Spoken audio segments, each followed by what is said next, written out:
Visit wwetvn.com to check out this worldwide exclusive. Welcome to Worldwide Entertainment TV. Pleasure to be here.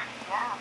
So could you two women explain who you are to our audience? Yeah, for sure. We have a podcast called Alt.Pop.Repeat, where we talk about how countercultures and subcultures, we use the word same. Okay. How did you get into the podcast game? It was honestly just one of those moments where two friends reconnect after some time apart, and we just sat down, we remembered how awesome we each other are, and we had some similar interests. And a couple days go by, and Chrissy gives me a call and says, "Hey, do you want to work on a podcast?" And I was looking for a new project to work on, and the timing was great, and so that's how it started. And then pretty much a year later, we were releasing our first show, and here we are, end of 2020, and we finished our very first season. Okay, so what's some highlights from your first season? Oh gosh, I think both of us have very different ideas of what our highlights are. Oh gosh, well, for sure, and I think we both will agree on this one, one of our highlights for sure is the DMC episode, which is episode 10. It's with DMC, who's from Run DMC. Yeah. He's one of my favorites. And then the other one that I really, really enjoy is, I love the punk episode with Biff Naked. Also, Oh yeah. it is a good episode. It's one of my faves. Yeah. It's also two mine. Mine would be the UFO episodes because they're fun. I just like the topic, but I also really do love the Run DMC and Biff Naked. But Run DMC is a legend. He's a jam. Yeah. He's amazing to interview and to work with, and for somebody who's that iconic, he has no ego, nothing. It's just really, really, really amazing. So yeah. So did you learn anything new about hip hop when you did the interview with him? Well, we're always learning something new. Yeah. That's the thing. We go into a topic because, again, we're looking at how pop culture is formed. What are the countercultures that are informing it? So every time we go into it, we think we know what's happening, and then we get into the weeds and we realize, oh gosh, there's so many new things that are coming. From Daryl, what I didn't realize was, and this is one of the bits that didn't make it into the episode or show, but you can access it on our Patreon. And he's talking about how punk and hip hop operated together, and how he was like, if you went to a club in the early 80s, and who would you see? Like, disco is dead, and who's there? It's Run DMC, it's Blondie, it's, the Ramones. And that part really put it all in perspective at how those two cultural products, punk and hip hop, were sitting in the same space together for a long, long time. And I never really put those two together because I'm always thinking hip hop was something that was created in Harlem and Bronx, and it was very separate than what, punk was doing or what disco was doing, when in fact it really wasn't. They were all together, they were all creating, and that's the best thing about it. But I think probably why I love punk episode and hip hop episode is just how the two of them are very anti-establishment and how they wanted to change the way that works. Yeah, I agree with Marie on that, and also just listening to Daryl tell his stories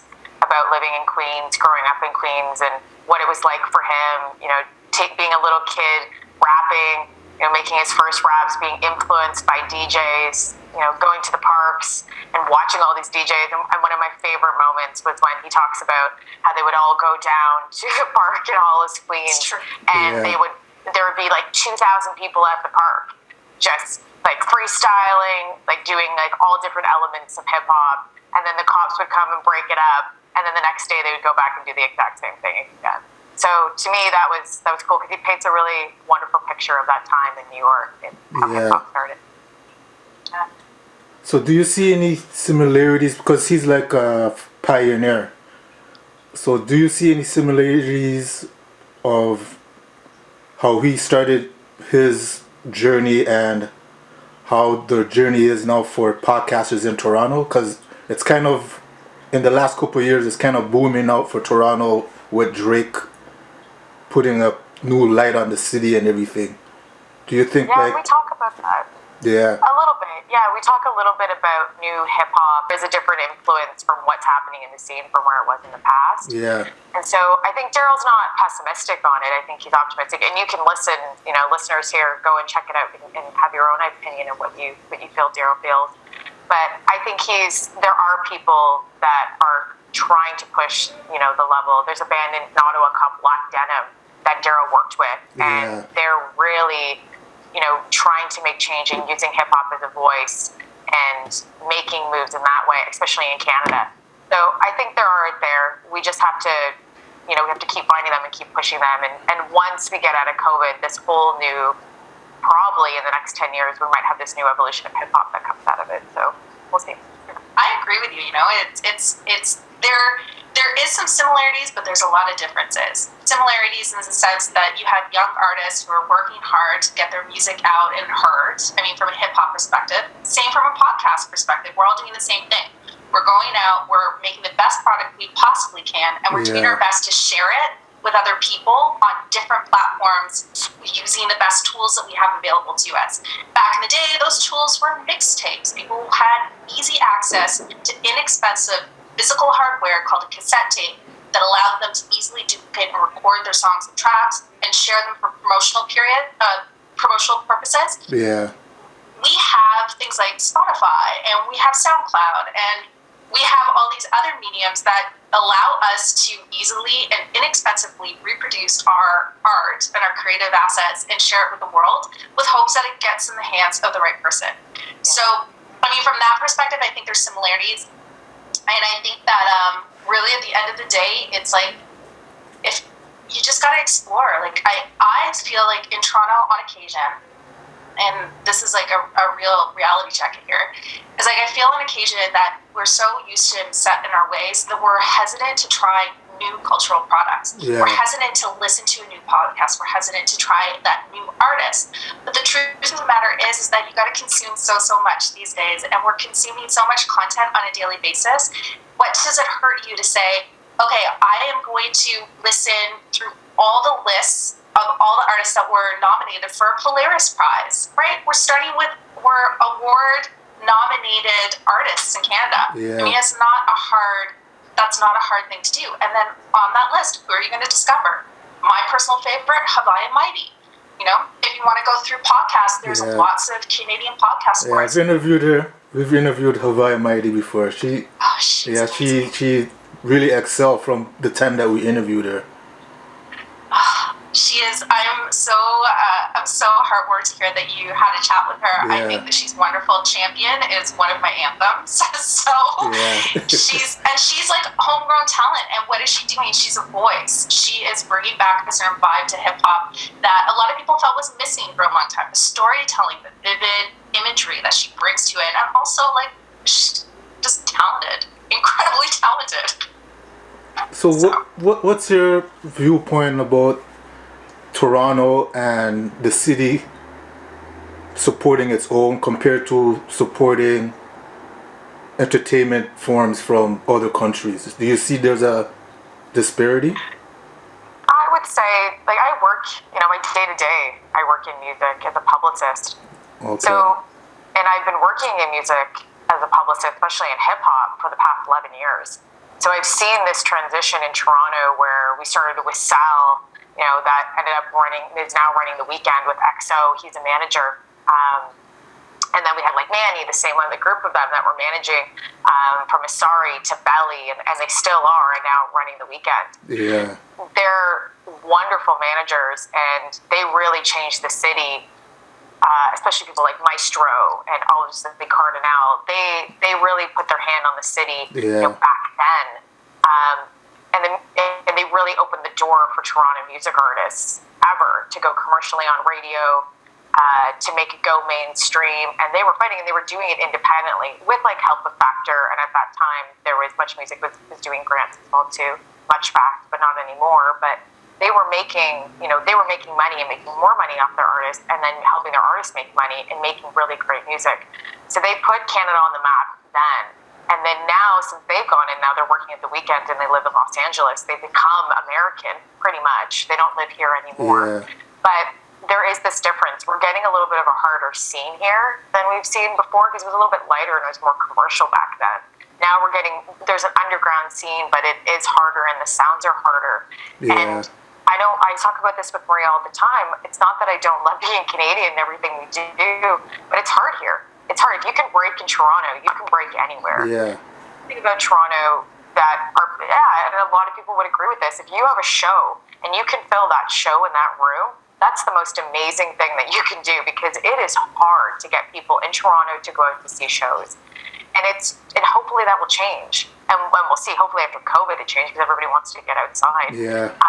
But there is something to that hopefully I hope that culture will change because we look at other cities, the UK is such a music playground. We look at Los Angeles, we look at New York, we look at Nashville, we look at all these places that are so easy to get people out. Mind you, they have more people living in their cities. Yeah. But there are music cities and we're growing to be a music city, but the more that people go out and local people support their local talent, the more that talent will prosper and do well and grow. So I think we're hopefully going down that direction, but we'll see. I am with you 100%. I mean, I hearken to this, my last comment. And to add on to Chrissy, I'll just say it again. Look, we have to support our own. We don't actively do it in the way that we're seeing, like Chrissy and our experiences bringing our show to the States and what we experience south of the border versus what we see in Canada is very, very different. Yes. So what I do is I try and challenge myself and I challenge others around me to do that, to go out and every day try and find one new thing to listen to, one new podcast, one new artist, one new song.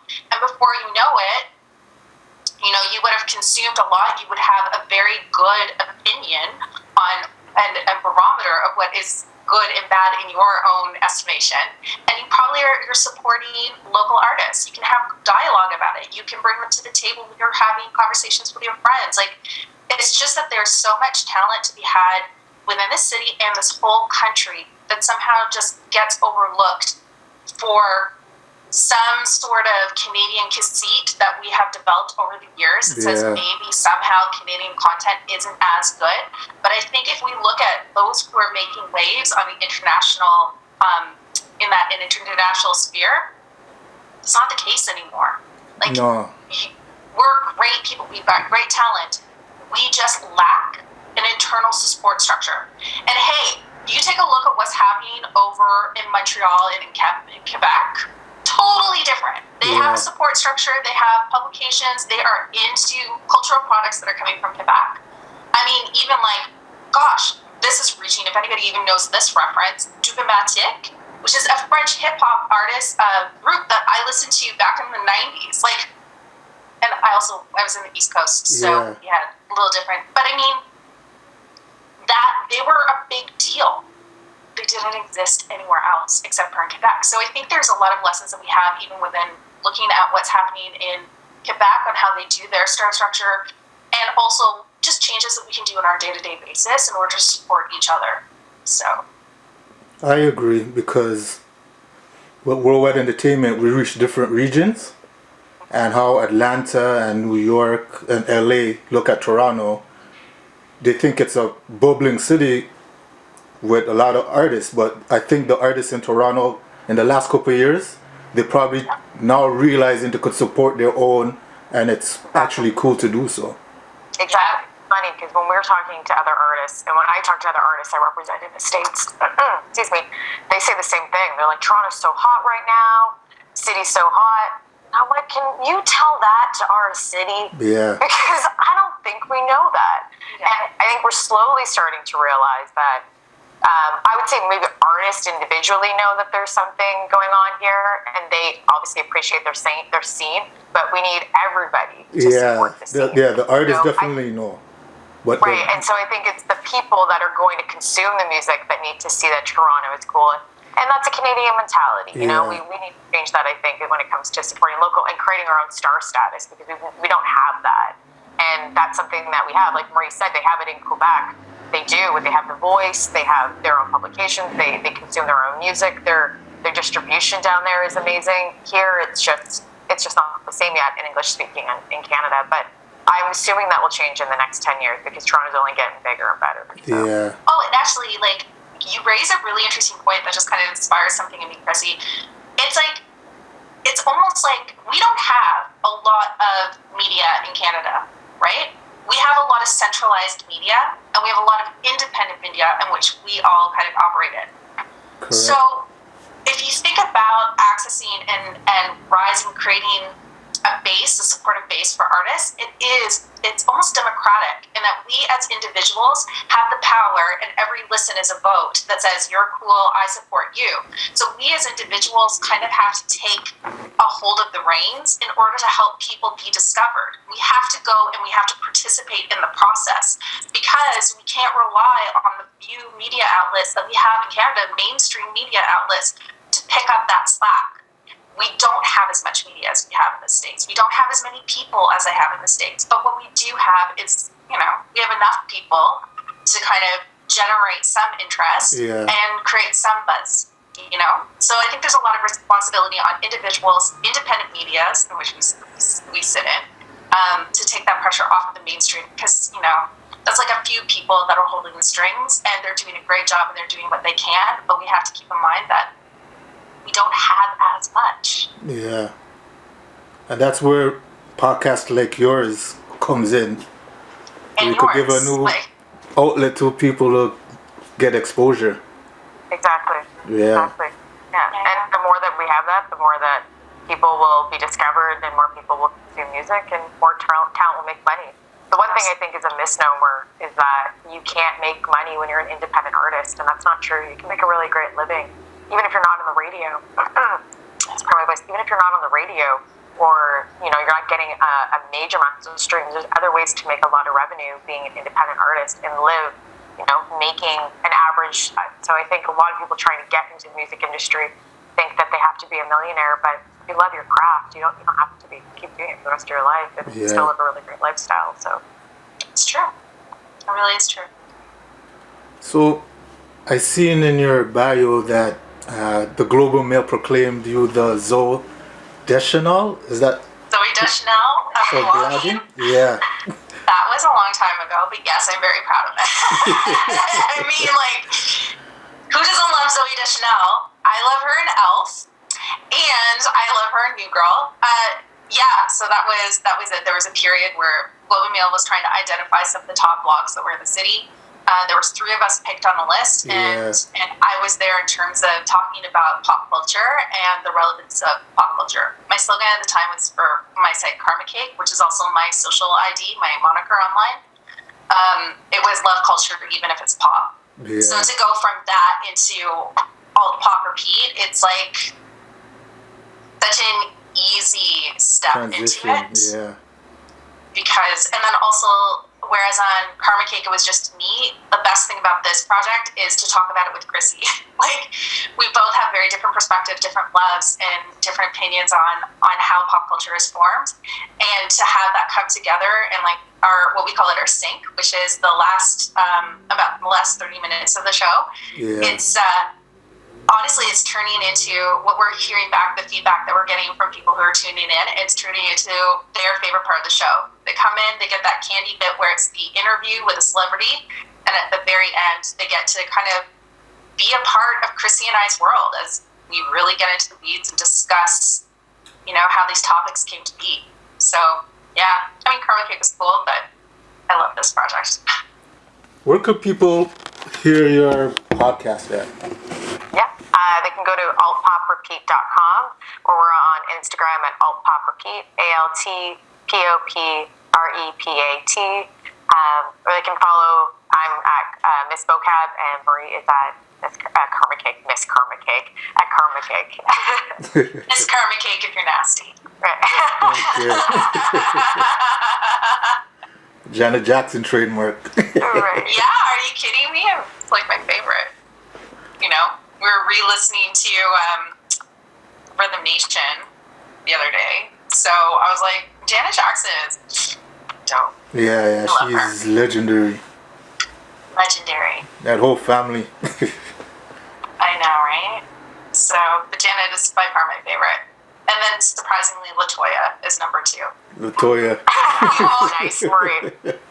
I do. I love them. I can't, LaToya is just such a character. I mean, I love her personality. I think she's funny, and I appreciate just how she just doesn't seem to take things as seriously as the others do.